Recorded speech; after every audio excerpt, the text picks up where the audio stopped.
Alright, hello YouTube. Today is the second season with the Atlanta Hawks. Last season we ended up getting the 9th overall pick, so that was pretty good. And I made some more trades throughout the season. I'll let you know what went down, but my projected profit, as you can see, is down from last year. I was projected to make about $20 million last year. Now I'm projected to make about $1 million this year. That may be because the fan interest is only 55%, but honestly I think it's because I did the exact same thing that I did in the Grizzlies, my GM, and the thing that I was trying not to do. I was a bad GM, and instead of just huddling together a whole bunch of solid talent, I got a couple superstars, and now we're costing quite a lot of money. So anyways, let me get down to it on the trades that ended up going down. I ended up trading Damari Carroll for Keith Bogans. I obviously did not re-sign Keith Bogans. I ended up just, letting his contract expire. Then I traded Kyle Korver in a second-round pick for Marco Bellinelli and Matt Bonner. I still have Marco Bellinelli, but I let Matt Bonner's contract expire. As you can see, Eric Bledsoe right there. I'll get to that in just a second. I traded Jared Cunningham for Shabazz Muhammad, which I still have, or who I still have. I had bought Pump Up draft pick. Unfortunately, that really didn't do anything. I was trying to get rid of my draft pick rather than the Jazz's draft pick because the Jazz's draft pick was the second overall pick. Ours was the 9th. But in order to get Eric Bledsoe, I figured it was worth it, which I still think it is. I don't feel bad about that because although he still went before I got him, Joel Embiid, which was the guy who I was going to get, he ended up lasting all the way until the 8th pick. I had the 9th, so I was pretty pissed off at the Cleveland Cavaliers for getting Joel Embiid right before I picked. And that happens just about every single time, unfortunately. I don't know why, but they never let me get Joel Embiid. If you haven't noticed, I've never gotten Joel Embiid in any of these my GMs. Then I traded Brandon Rush and a Jazz first-round pick for Eric Bledsoe, as you can see there. Now, I don't know exactly why they did this. At the time, he was about an 84 overall. I actually think he was more about an 80 because he was +4 or something like that. I don't really know. I think he was an 84, though. Either an 84 or an 80. I'm not positive. But they kind of traded him for just about nothing other than that first-round draft pick. He's already amazing. I mean, he signed the contract extension with the Suns. Then he ended up getting traded, so I'm happy that he's here for 3 more years. And he's so good that he might want to, get paid a lot of money if I was planning on, re-signing him or even playing past next season, which I'm probably not going to unless I don't end up winning a championship. Anyways, then I traded John Jenkins and a Bucks second-round pick for the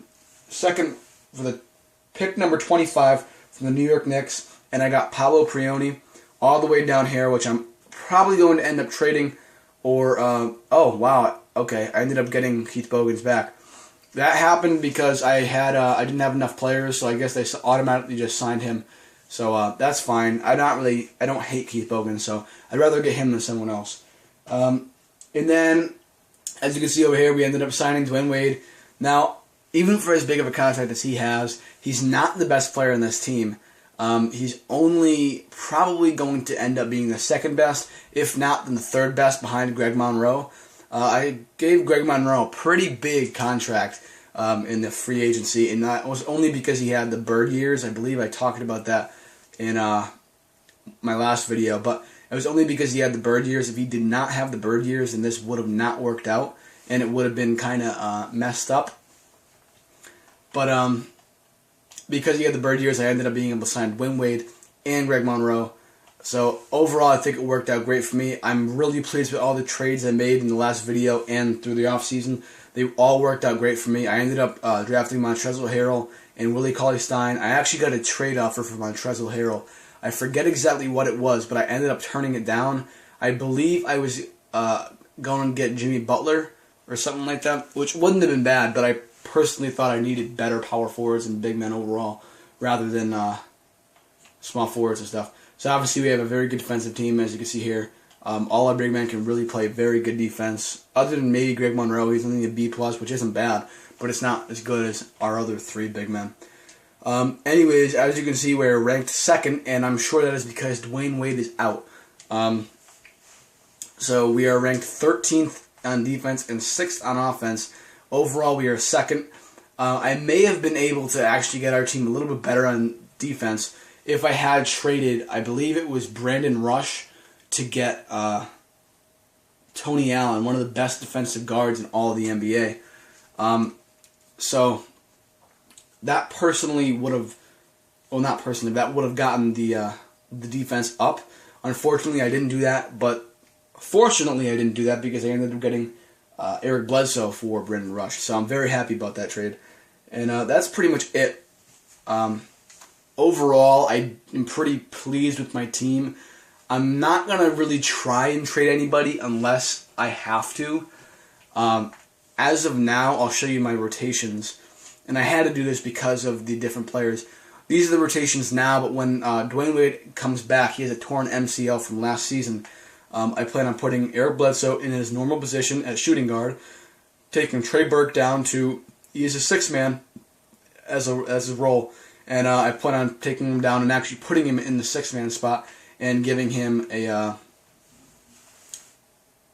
like 20 minutes or so. Keith Bogan is probably going to be cut down to probably about, actually we can just cut him down right now, probably about 2 minutes or so. I'll give everybody else some more minutes just because I like everybody else. But yeah, we can just cut him down all the way down to like 2 minutes. I'm not really too, pissed about that. And then Marco Bellinelli, he can get 9 minutes. I kind of like Marco Bellinelli. Paolo Prione is going to be cut down to probably about 2 once Trey Burke is the backup shooting or point guard. So I think that's honestly going to be a very good bench squad, and when Wade comes back, a very good starting squad. Anyways, that's it for this video.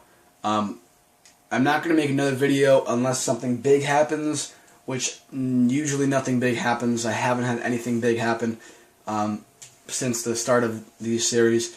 If you haven't checked out my other 3 series, then I would advise checking those out.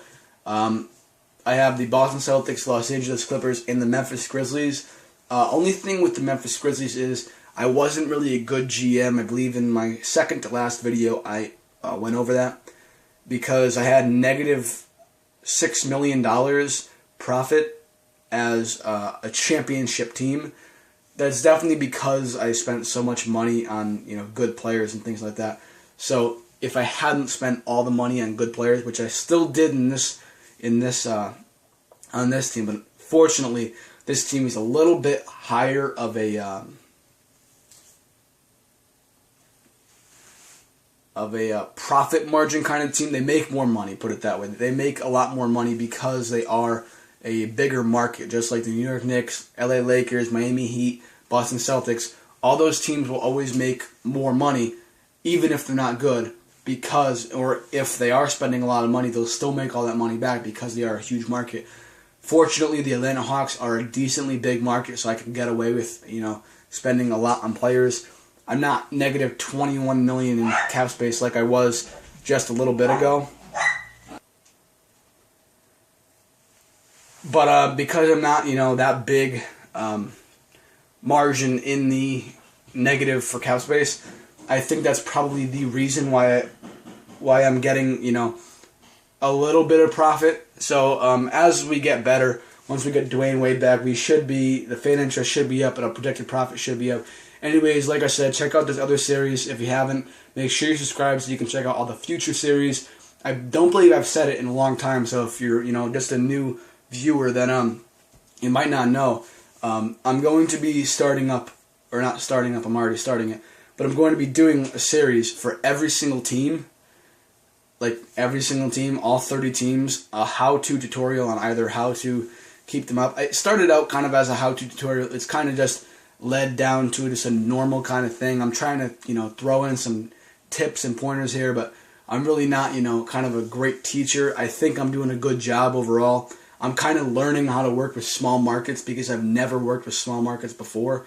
So you can kind of take my mistakes as a learning point, I guess, and not make my mistakes on a small market team because obviously the game is very realistic in the gameplay, in the graphics, everything. So overall, I think people are going to try, and you too. I think you're probably going to try, as I usually do, to keep the projected profit margin above the negative That's really the goal. But we will see here, in the future with small market teams like the Timberwolves, the Grizzlies, obviously, which I already did. This is a smaller market team, such as this team.